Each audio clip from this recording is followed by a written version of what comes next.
Deus ministrou algo profundo no meu coração. Alguns irmãos sabem do deserto que eu tenho passado.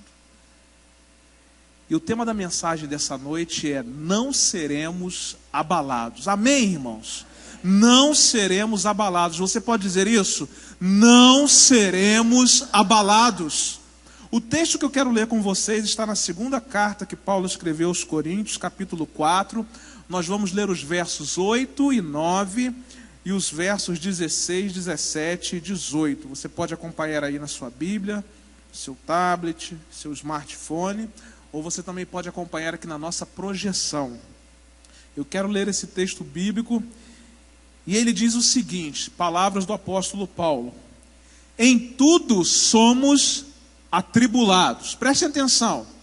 Paulo não nos diz que em algumas coisas somos atribulados. Paulo diz assim, ele está escrevendo para crente. Ele diz assim: em tudo somos atribulados. Mas não fica nisso, ele diz: mas não angustiados. Perplexos, mas não desanimados. Abatidos, mas não destruídos. A partir do verso 16 ele diz assim: por isso não desfalecemos, mas ainda que o nosso homem exterior se corrompa, o interior contudo se renova de dia em dia, porque a nossa leve e momentânea tribulação produz para nós um peso eterno de glória muito excelente, não atentando nós nas coisas que se veem, mas nas que não se veem, porque as que se veem são temporais, e as que não se veem são eternas.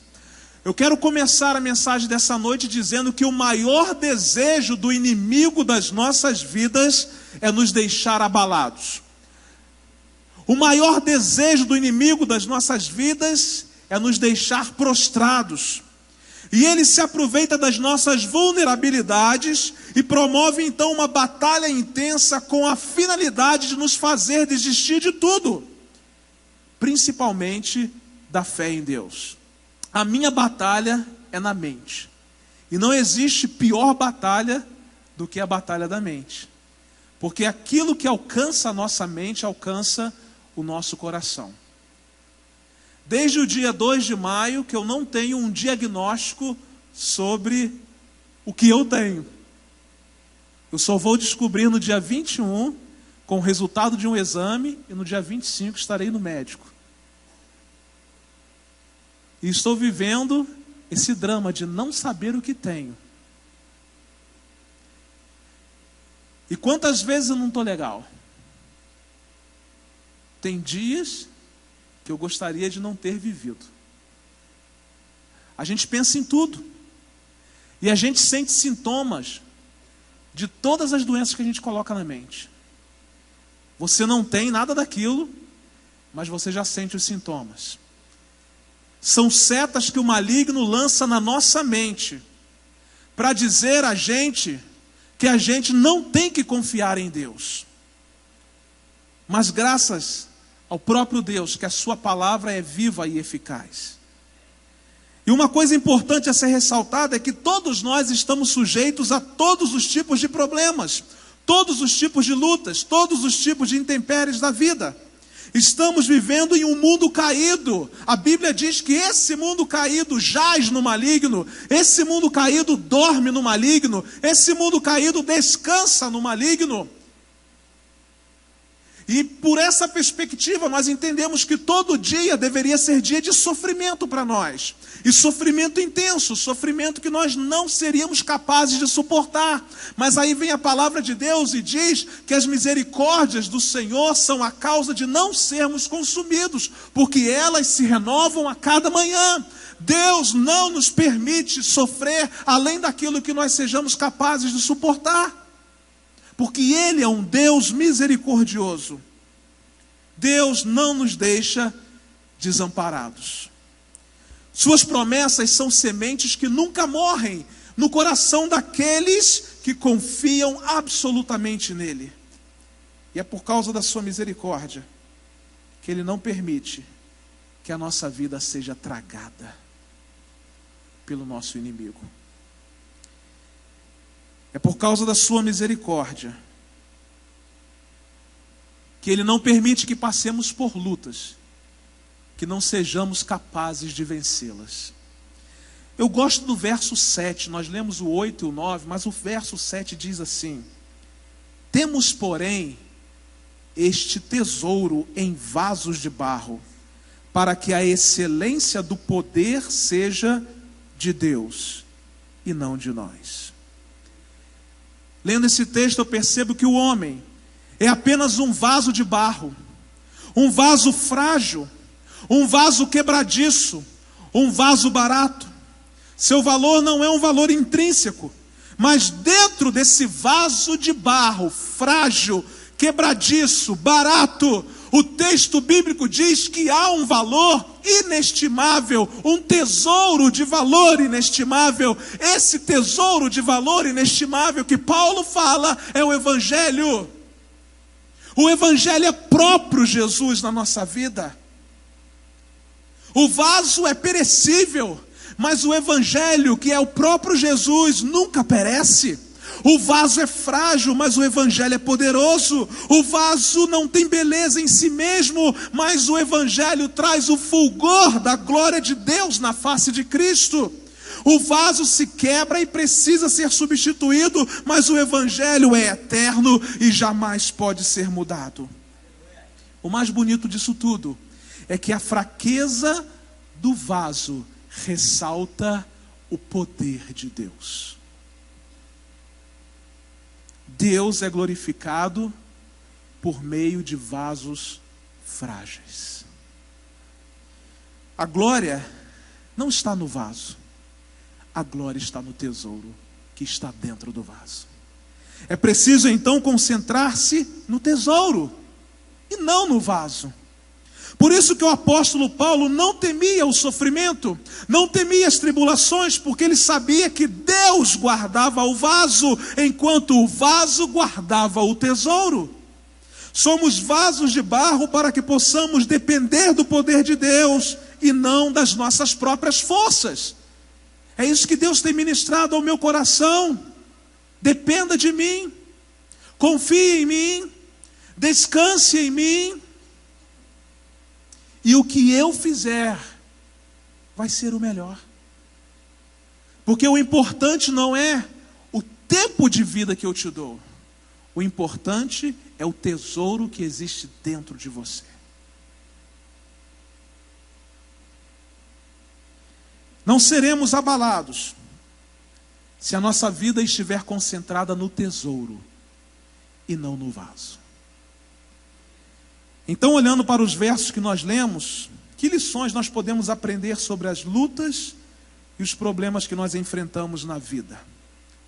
Em primeiro lugar, não seremos abalados, mesmo que atribulados, não seremos angustiados.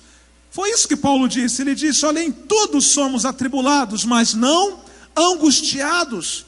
E a palavra no original para atribulados significa afligir, sujeitar a pressões ou aquilo que oprime o espírito.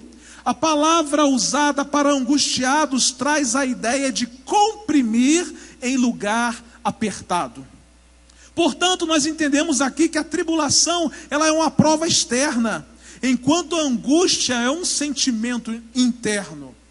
Logo, a tribulação produz a angústia. Mas Paulo, mesmo enfrentando situações tão adversas, Paulo, enfrentando tribulações das mais variadas, pôde dizer que em tudo ele era atribulado, mas não angustiado.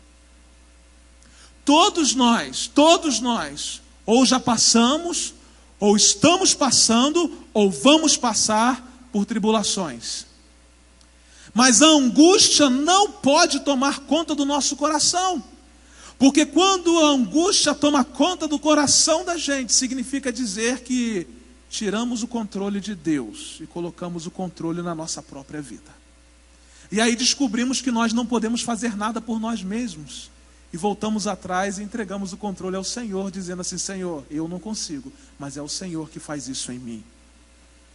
Paulo sofreu prisões, açoites, apedrejamento, fome, frio e pressão de todos os lados. Contudo, Deus o assistiu, não o deixando sucumbir diante das adversidades da vida.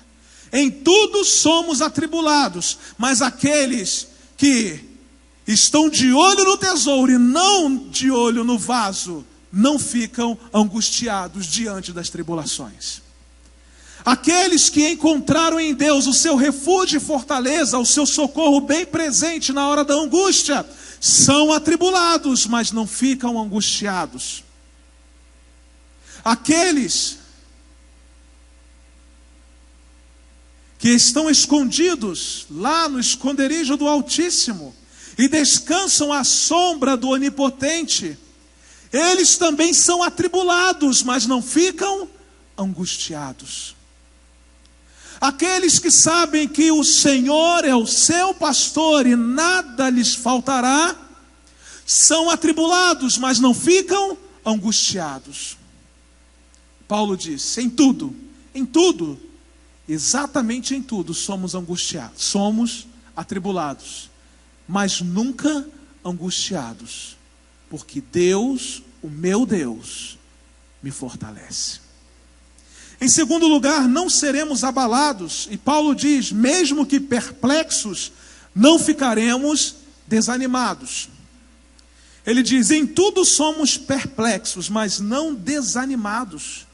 A perplexidade, ela é uma encruzilhada mental que nos exige uma decisão pronta e imediata. A palavra usada para perplexo significa estar em dúvida. Paulo estava dizendo assim: em tudo ficamos em dúvida, mas não podemos ficar desanimados. Pode existir dúvida no nosso coração, só não podemos nos deixar ser levados pelo desânimo. Você pode até duvidar, só não pode desanimar. Na hora da prova, você pode duvidar, mas não pode desanimar. Por quê? Porque o desânimo transforma a sua dúvida numa certeza de que Deus não está com você. Então não pode desanimar. E a palavra usada para desanimado significa estar em completo desespero. Ou seja, nós podemos até na nossa caminhada de vida duvidar de alguma coisa, mas nós não podemos ficar desesperados, desanimados completamente.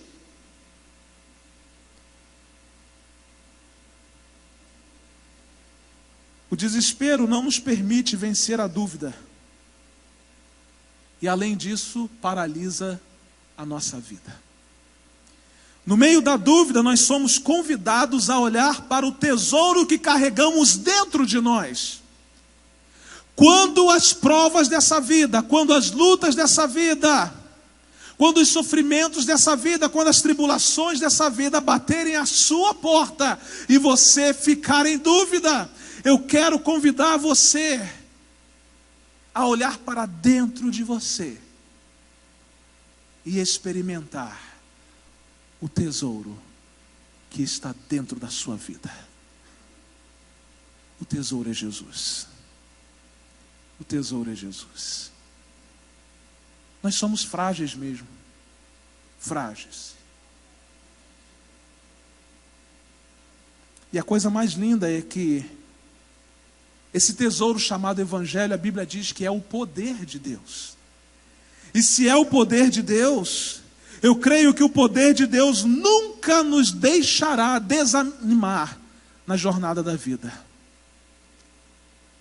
A Bíblia diz que Ele é o Todo-Poderoso, o Onipotente, o único que tem todo o poder no céu e na terra.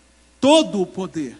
E se Ele tem todo o poder, e se Ele é um tesouro que está dentro de nós, ainda que estejamos em dúvidas, não podemos esmorecer, não podemos desanimar, não podemos ficar desesperados. Há um tesouro dentro de nós, esse tesouro se chama Jesus, e Jesus tem todo o poder. Em terceiro lugar, não seremos abalados, mesmo que perseguidos, não estaremos desamparados. Paulo disse isso. Em tudo somos perseguidos, mas não desamparados. Perseguidos aqui traz a ideia de perseguir e caçar como a um animal, enquanto a palavra desamparados significa desertar, abandonar alguém em dificuldades.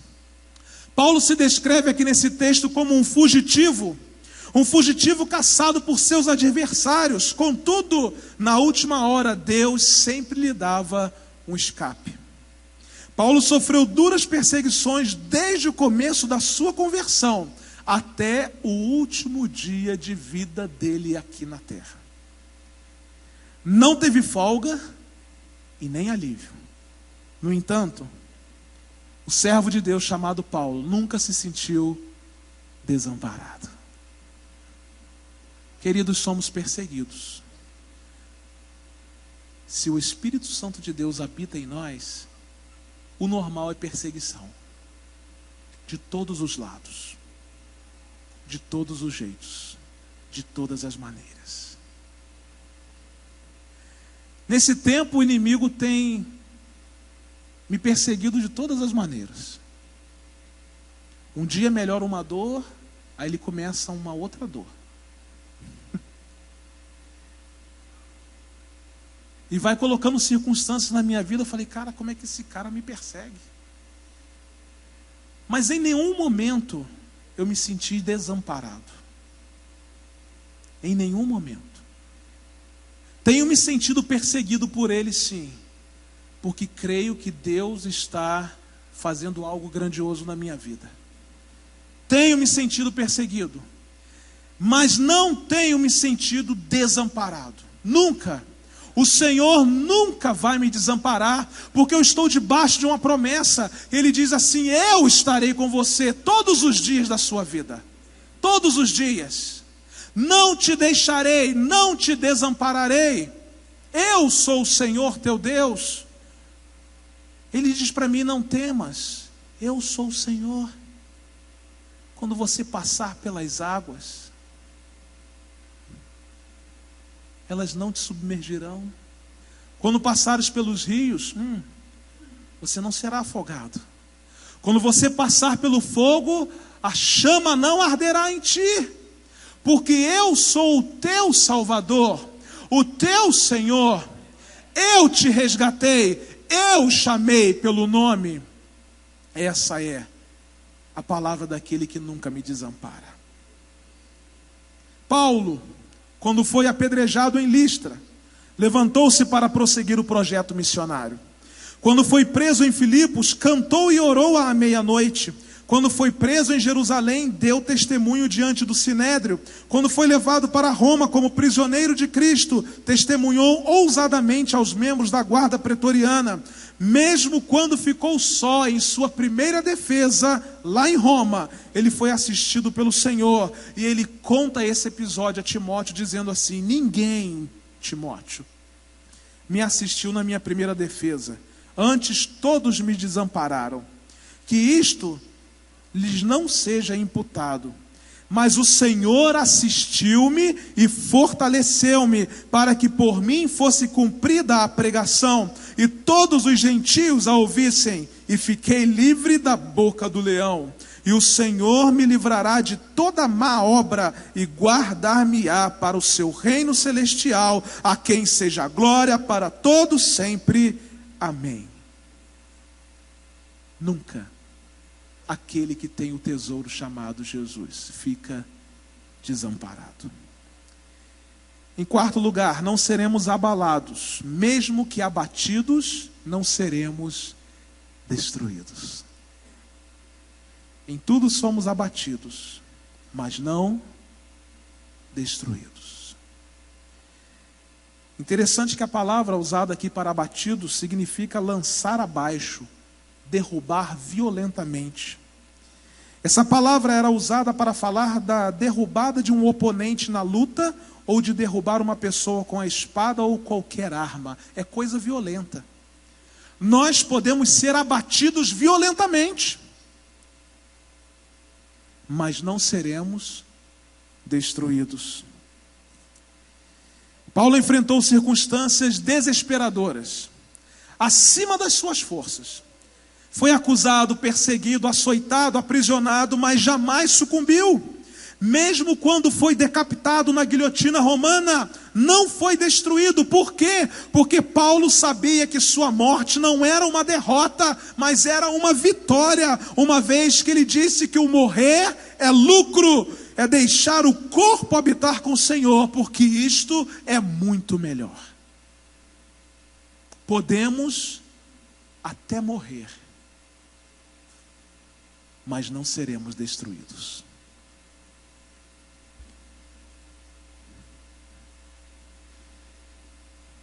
Esse texto pode ser aplicado aos duros, rudes e esmagadores golpes que vêm sobre a nossa vida, como uma enfermidade incurável, um acidente fatal, uma guerra, um terremoto. Pelo poder do tesouro que habita em nós, o poder de Deus, nada pode nos destruir. O próprio Paulo disse: nada poderá me separar do amor de Deus que está em Cristo Jesus, meu Senhor. Eu aprendi uma lição essa semana.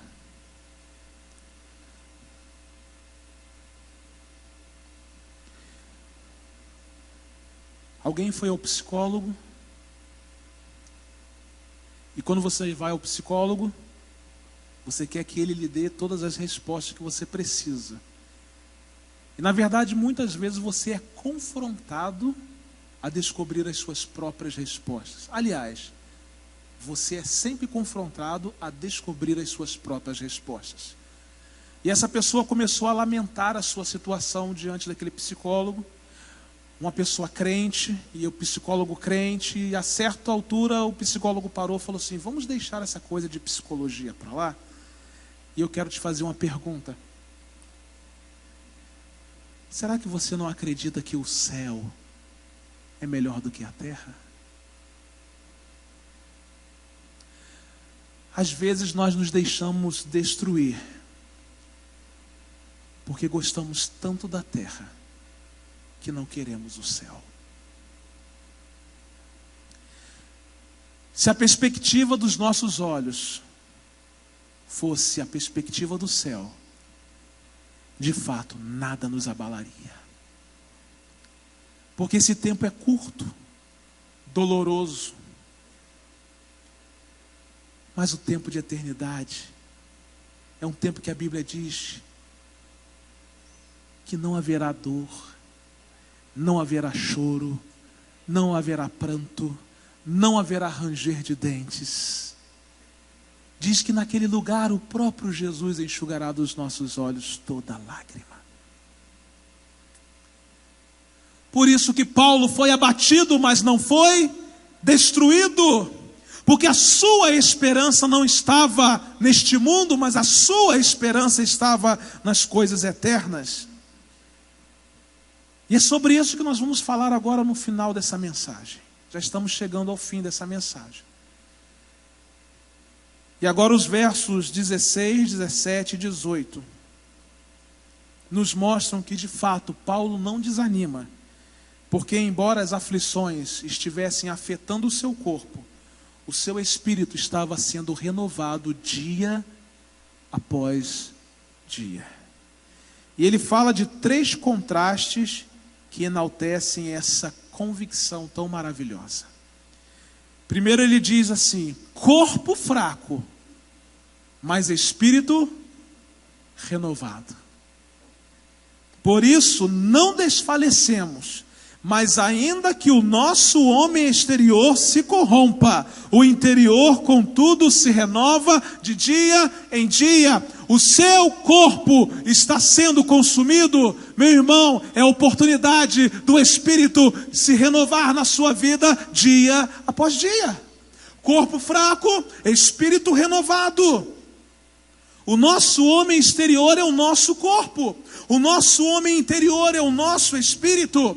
O corpo fica cansado, doente, envelhecido, mas o espírito fica cada vez mais maduro, mais forte, mais renovado.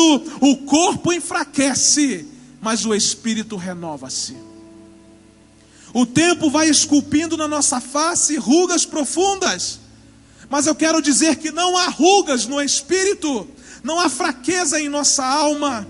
Enquanto o homem exterior se corrompe, o nosso homem interior se renova. Enquanto um caminha para a morte, o outro caminha em direção à vida plena que Deus preparou para nós. Não seremos abalados, porque mesmo com o corpo fraco, temos a certeza de que o nosso espírito é renovado dia após dia, dia após dia. Um famoso teólogo disse o seguinte: os mesmos sofrimentos que podem debilitar o corpo do homem fortalecem as fibras da sua alma.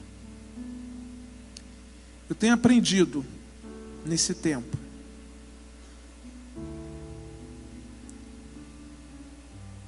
que o meu espírito precisa ser renovado cada vez mais. Dia a dia. Perder um pouco da perspectiva das coisas daqui e começar a enxergar as coisas de lá. Um segundo contraste: presente doloroso, um futuro glorioso. Porque a nossa leve e momentânea tribulação produz para nós um peso eterno de glória, muito excelente.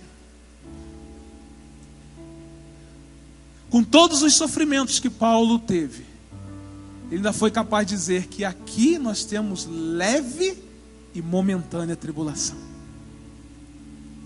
Eu já não diria como ele. Tem atravessado um vale que não é tão profundo quanto os vales que ele atravessou. E ele disse que era leve e momentâneo, mas está tão pesado, está tão difícil. Mas ele me lembra o seguinte: meu filho, está doloroso o seu tempo aí. Está doendo. Tem dia que a gente só chora, né? Eu era durão pra caramba. Está doendo? Aguenta um pouquinho. Tem um futuro glorioso para você. A tribulação aqui produz um peso eterno de glória que não é qualquer coisa, mas é algo muito excelente.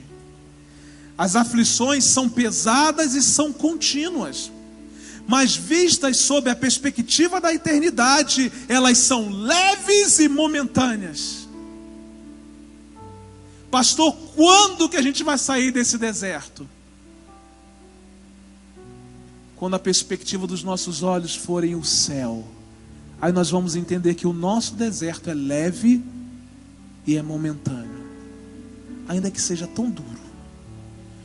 Na verdade, as aflições deste tempo presente são precursoras da glória de Deus. No presente enfrentamos tribulações, mas no futuro estaremos na glória. Agora há choro e dor, mas então Deus enxugará dos nossos olhos toda lágrima. Agora a dor esmaga o nosso corpo, aperta o nosso peito, nos tira o fôlego, mas então lá na glória a dor não existirá mais. Agora nós gememos debaixo do peso da tribulação, mas então gozaremos com o Senhor eternamente, um tempo onde não haverá mais angústia que aperte o nosso peito. A tribulação, por mais pesada e constante, colocada sob a ótica da eternidade, torna-se leve, momentânea, passageira. Essa glória supera o sofrimento, tanto em intensidade quanto em duração, acima de toda comparação. Deus não desperdiça nenhum sofrimento na vida dos seus filhos. Ele nunca fica em dívida com ninguém. As aflições de Paulo não foram leves e momentâneas, mas ele as enxergou dessa maneira.